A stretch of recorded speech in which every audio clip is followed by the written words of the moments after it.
Hey, it's Wednesday, November 4th, and you're watching The Great Lost Rewatch. Today we're watching the Season 1 episode, Numbers.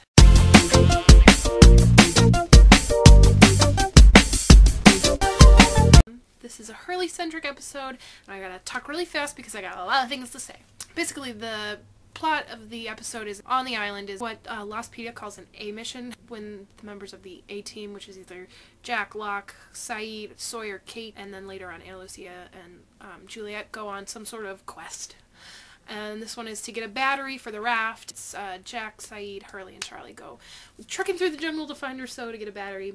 They're successful, and Hurley talks to Rousseau in the jungle, and she believes Hurley. She agrees that the numbers are cursed, and then there's a happy ending. But in the flashback, this is really what I want to talk about and get into. There is a lot of meat. Basically, we learn that Hurley is a lotto winner, and he won a whole heck of a lot of money playing the numbers, which are 4, 8, 15, 16, 23, and 42. I didn't write down how much he won. Look it up. But did you notice that did you hear Carlton's voice? He was the guy on the TV. You see the lady pulling the numbers, and then Carlton's voice. I believe that Hurley's numbers really are bad luck, because this is the list of things that happened to him. His grandfather has a heart attack and dies. At the funeral, the priest gets struck by lightning. His brother's wife leaves him for another woman.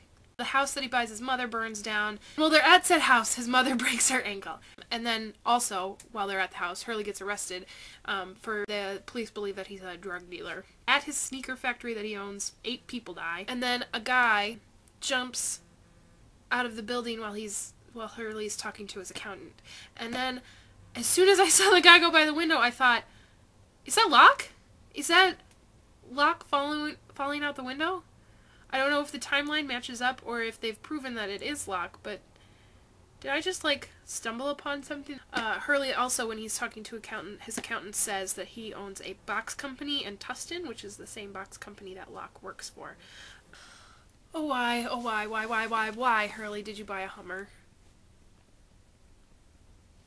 We also learned that Hurley was a patient at Santa Rosa Mental Institution, and that he played Connect 4 with Lenny, who basically just constantly repeats the numbers over and over again.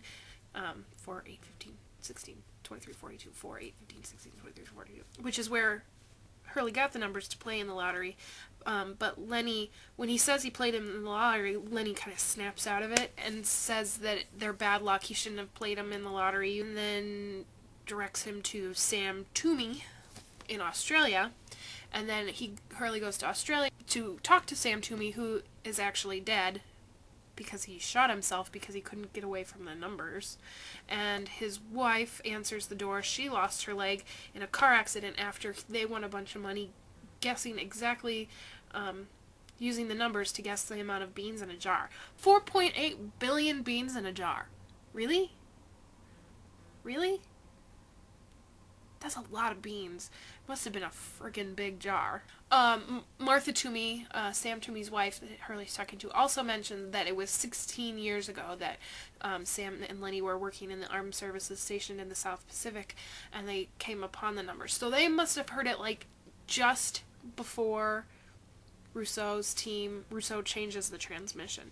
Charlie narrowly escapes death again in this episode. I think that brings us to a total of, this is the counter I should be doing, 4, the plane crash itself, when the engine explodes and it lands right behind him and the pilot being hung, and now this, the crossing the bridge and it falling and him jumping. And there's a little itty-bitty subplot of Locke making the cradle for Claire, which actually we see in season 5, so, I mean, hooray for the use of props. And we also learned that it's Claire's birthday. And then just the last thing was at the end of this episode, creeped the out of me with the zoom in of the hatch and the numbers being on the side of the hatch. I still want to know how the numbers came to be on the hatch and on the transmission.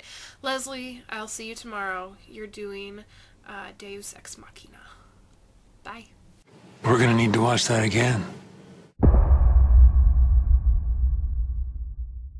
I gotta get to editing this down. It's gonna be a fun experience, I'm so sure.